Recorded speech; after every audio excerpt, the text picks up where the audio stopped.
If you are a parent, mentor of any kind, extended child care provider, teacher, or an extended support in the community, whether that's an aunt, uncle, family member, or just a member of the community who aids, please remember that there is a difference between healthy support and stifling enabling.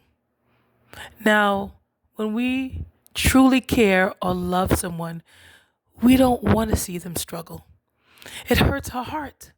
However, we know in order for them to achieve and get past or shift and learn something, they must struggle somewhat. For an example, when we were aiding a child how to walk and talk, we had to allow them to struggle through it and practice doing it themselves for them to achieve it.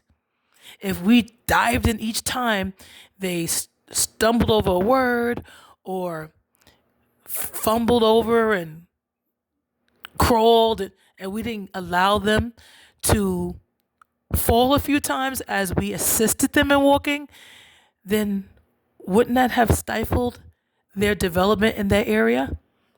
Most likely it would. Now, the same with, have you ever taught someone how to ride a bike? What did you do? You guided them for a while and then you let your hands free. The same with parenting.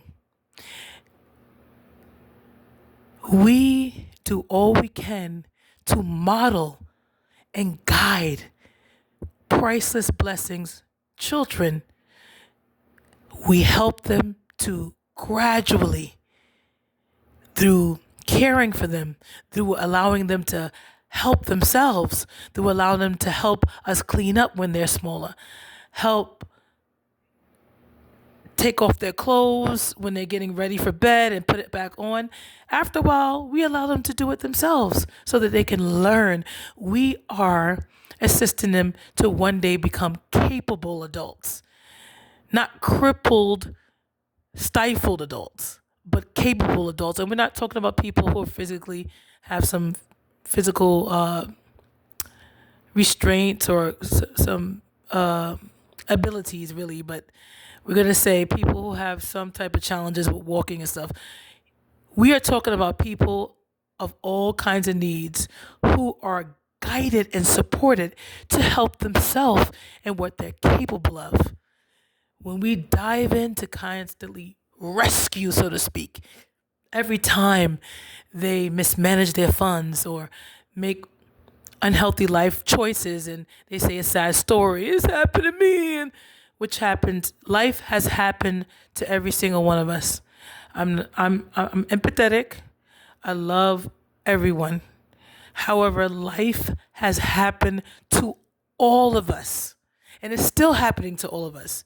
Yahweh Jah Jehovah knows that we all have and still are enduring dynamics, challenges, and traumas that no one is completely aware of and understands the degree of Yahweh alongside Yahshua. We all of us are enduring health challenges at times, life challenges at times, mental, emotional challenges at times, trying to balance life responsibilities. All of us. And none of us know how much more than the other because the only life that we live is our own. So know that we still are responsible for showing up for our own part in our own learning, relearning, healing, and growing on. People can support us for decades, but what are we doing for ourselves to advocate for our own healing and our own progress? What are we doing? What are we doing consistently? Are we showing up for those job interviews appropriately, on time? Are we showing up for work as much as we can on time and doing the best we can when we get there? Are we doing our best to take care of ourselves? Because our body is our temple. Are we doing our best to learn from our past mishaps? Or we keep repeating them and pointing to, oh, this is because this happened to me when I was little and this. Are we going to keep doing that? Or we want to break the chains off our brain and break the generational, stifles? What are we going to do? Be a chain breaker or continue to stifle our own growth and development. At some point, we understand enough and we can continue to learn, even if we weren't taught something or misperceived and misunderstood something that we were being exposed to learn. The point is, we understand it now to a good enough degree to learn and practice it. We all are responsible for ourselves as adults.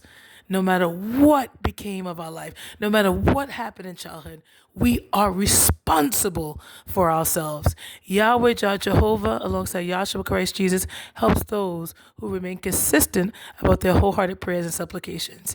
Yahweh can do all Yahweh can to help us, but it's up to us to continuously receive it and apply it. We could look to somebody else and blame them as to why we didn't have enough support and exaggerate or forget some people that helped us along the way and play the victim card over and over and over again. But everything likely is not someone else's fault. We're not Jesus. We're not Jehovah. We're not perfect angels. We are all imperfect. We all fall short of Yahweh's glory at times. We all have stumbled in word and deed. So we all would do well to take healthy accountability and take the time to continuously practice healthier habits. It's not always somebody else's fault. Some of that was us. Some of that is still us. We would do well to continuously budget, continuously manage what we are receiving with more wisdom, learn from our past mishaps and understand that this leads to this, and how long are you going to walk into the same door and understand what's in the door? How long will you put your hand over fire to understand it burns? It's a time when we got to learn. Can't always blame everybody. And it's time to grow up and take responsibility. People are getting older. People are getting tired from working decades, and they had to do what they had to do as well. They didn't have somebody to just hand them stuff and rescue them all the time. And you are no better than them. You have to take the torch and you have to walk the walk. It's up to you to advocate for you. It's nobody's responsible to constantly or frequently be there to always dive in to aid a grown, capable adult, female and male.